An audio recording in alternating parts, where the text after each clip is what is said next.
बिस्मिल्लाहिर्रहमानिर्रहीम। अस्सलाम वालेकुम। सैयद याहिया हुसैनी एक बार फिर आप तमाम देखने वालों की खिदमत में हाजिर है। सबसे पहले आप तमाम लोगों की चाहत, मोहब्बत, खुलूस का बेहद शुक्रिया जो हमारे साथ कनेक्ट हैं, चैनल को सब्सक्राइब कर रहे हैं, अपनी राय का इजहार कर रहे हैं। और आज की इस वीडियो में बात करेंगे जनाब, दो टेस्ट मैच खेले जा रहे हैं आईसीसी टेस्ट चैम्पियनशिप 2023 से 2025 के साइकिल में। और दिफाई चैम्पियन ऑस्ट्रेलिया की टीम जो है उसने अब तक के साइकिल में उम्दा कारकर्दगी का मुजाहरा किया है और एक बार फिर वो अपने एजाज़ के दिफा के हवाले से जो है वो, अगर मैं कहूँ कि दुरुस्त मानों में पेशकदमी कर रहे हैं तो शायद ये कहना बिल्कुल भी बेजा नहीं होगा। उधर Rajiv Gandhi international cricket stadium Hyderabad Deccan में भारत की क्रिकेट टीम विराट कोहली के बगैर मैदान में उतरी है और टेस्ट मैच के तीसरे दिन खेल के बाद जो इस वक्त तस्वीर सामने आ रही है उससे तो बाजार यही लगता है कि भारत की क्रिकेट टीम जो है वो बहुत हद तक ड्राइविंग सीट के ऊपर है। एक बात जो वोलंगाबा ब्रिस्बेन और उसके साथ Rajiv Gandhi international cricket stadium Hyderabad Deccan में मासलियत रखती है वो ये कि दोनों ही जगह मेज़बान टीमें टॉस हारी। दोनों ही जगह जो मेहमान टीमें थी वो टॉस जीती और उन्होंने पहले बल्लेबाजी का इंतखाब किया। लेकिन शुरुआत हम करेंगे आपकी आज इस वीडियो की पाकिस्तान के former test captain Shoaib Malik की एक तनाज़े के हवाले से। वो बांग्लादेश प्रीमियर लीग में खेल रहे थे और अचानक उन्होंने जनाब लीग से जो है वो संन्यास लिया। लीग को छोड़कर जो है वो चले गए। पहले ही कहा गया कि वो कुछ अपनी पर्सनल कमिटमेंट की वजह से जो है अब वो दुबई गए हैं, लेकिन उनके वहाँ से निकलते ही जो है वो एक अजीब व गरीब सा तूफ़ान बरपा हो गया सोशल मीडिया के ऊपर और कहा यह गया कि वो जो एक मैच शुएब मलिक खेले बांग्लादेश प्रीमियर लीग में जहाँ पर उन्होंने कंसेक्यूटिव 3 नो बॉल की, वो जनाब उनके गले की घंटी बनती जा रही है। बट शुएब मलिक ने अपने सोशल मीडिया अकाउंट एक्स पर जो है वो इस हवाले से काफ़ी तफसील के साथ बात की है।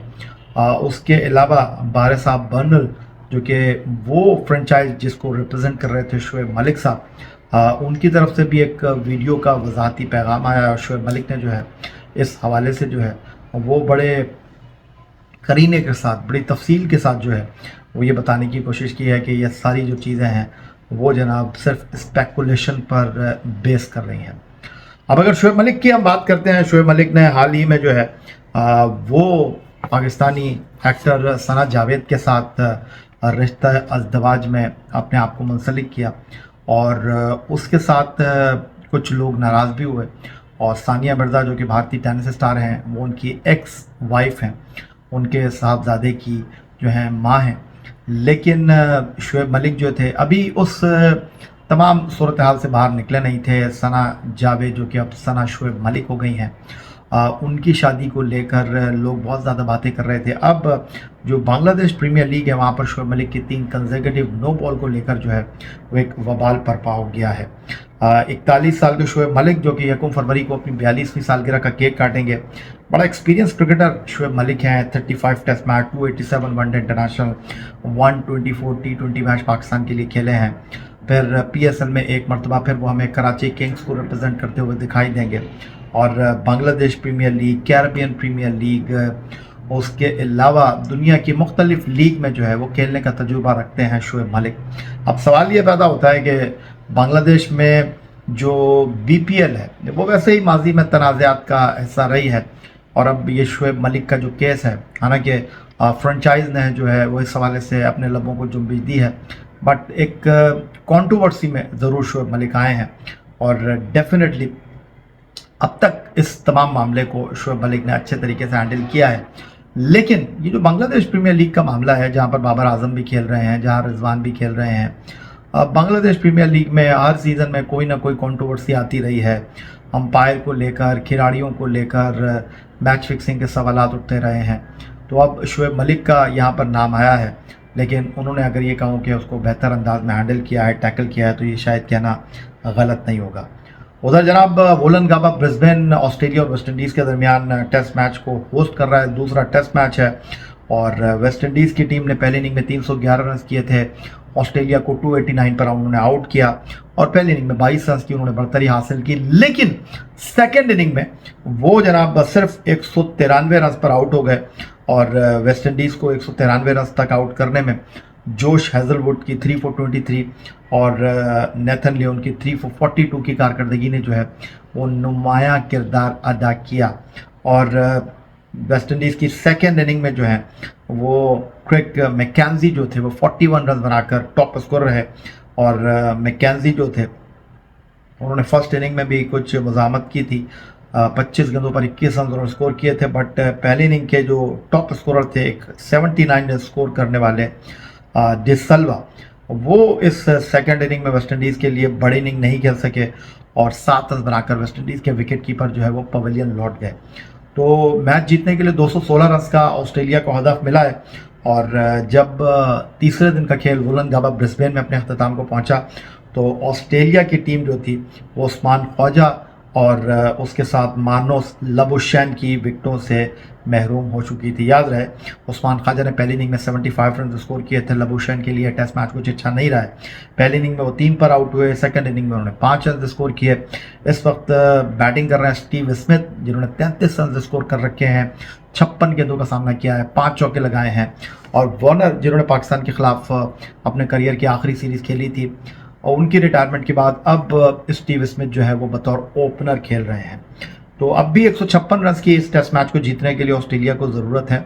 और फिलहाल तो ऑस्ट्रेलिया की टीम जो है वो साउंड एंड सिक्योर पोजीशन में है। अगर मैं ये कहूँ तो शायद ये कहना गलत नहीं होगा। उधर Rajiv Gandhi international cricket stadium Hyderabad Deccan, जहाँ भारत और इंग्लैंड के दरमियान पहले टेस्ट मैच का तीसरा दिन ख़त्म हुआ, तो सेकेंड इनिंग में 6 विकेट इंग्लैंड की टीम गंवा चुकी थी 316 के स्कोर पर। और 190 रन की पहली इनिंग की भारत की जो बर्तरी है उसने कमर तोड़ दिया। अगर मैं कहूँ इंग्लैंड की तो शायद ये कहना गलत नहीं होगा, क्योंकि अब भी 316 6 सेकेंड इनिंग में बनाने के बावजूद जो इंग्लैंड की इस मैच में बर्तरी है वो 126 रन की है और सेकेंड इनिंग में उनकी 4 विकेटें बाकी हैं। लेकिन सेकेंड इनिंग में उनके लिए ख़ास बात यह है और मुज़ाहमत का जो अहम मुहर्रिक बने हैं इंग्लैंड के लिए वो ओले पॉप हैं, जिन्होंने 17 चौकों के साथ 208 गेंदों पर नाकाबिल शिकस्त 148 रन स्कोर किए हैं। और अगर मैं ये कहूँ कि सिंगल हैंडेडली उन्होंने इस टेस्ट मैच में भारत के बॉलर्स का मुकाबला किया है तो शायद ये कहना गलत नहीं होगा, क्योंकि अगर ओले पॉप की 148 रन में निकाल देता हूँ तो 316 में कुछ बचता नहीं है। जैक क्रॉली 31 पर, 47 पर, बैन डकेट आउट हुए। पहले इनिंग विकेट पर दोनों के दरमियान 45 रन की पार्टनरशिप, रूट 2 कर सके, 10 रन बनाकर बैरस्टो गए। फिर कप्तान बैन स्टोक जो थे वो 6 रन कर सके। फिर बैन फोक्स 34 बनाकर अच्छा खेल रहे थे, ओले पॉप का अच्छा साथ दे रहे थे, वो भी आउट हो गए।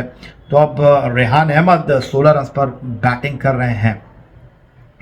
और एक तरफ जहां इंग्लैंड की टीम ने स्पिनर्स के ऊपर बहुत ज़्यादा कॉन्सेंट्रेट किया, और अगर उनकी आप लाइनअप देखें उनके तेज़ तरीन बॉलर मार्क वुड हैं, फिर टॉम हार्टले हैं, जैक ली, जैन अहमद, जो रूट के साथ इस टेस्ट मैच में इंग्लैंड की टीम ऑपरेट कर रही है। 4 आउट किए हैं 79 रन देकर जो रूट ने भारत की पहली इनिंग में।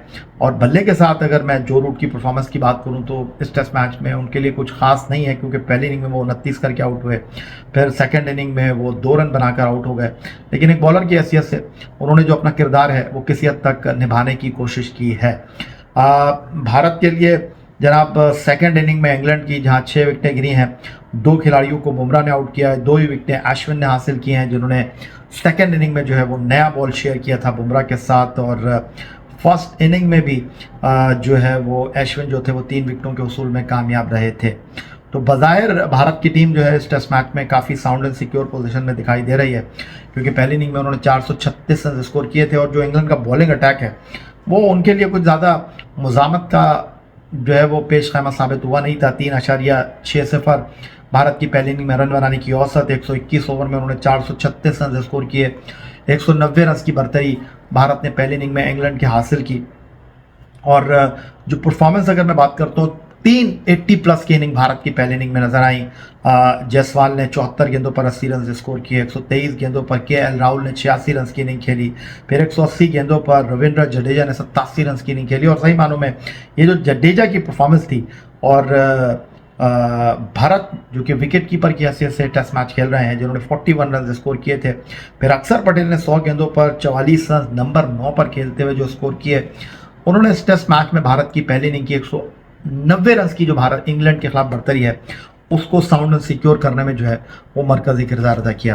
तो फिलहाल 2 टेस्ट मैच जारी हैं और मोस्ट प्रोबेबली लगता यही है कि संडे जो कि वुलनगावा ब्रिस्बेन में तो टेस्ट मैच का आखिरी दिन होगा, मुझे लगता है कि Rajiv Gandhi international cricket stadium जो है इस टेस्ट मैच का भी फैसला जो है वो चौथे दिन हो जाएगा। इधर पाकिस्तान क्रिकेट में बहुत ज़्यादा हलचल है, गवर्निंग बोर्ड के हवाले से जो है वो नाम सामने आ गए हैं, उस पर आने वाली वीडियो करेंगे। फिलहाल आपसे इजाज़त चाहेंगे, अपना बहुत ख्याल रखिएगा। अगली वीडियो तक के लिए सैयद याहिया हुसैनी को इजाज़त दीजिए। अल्लाह हाफिज़। पाकिस्तान जिंदाबाद।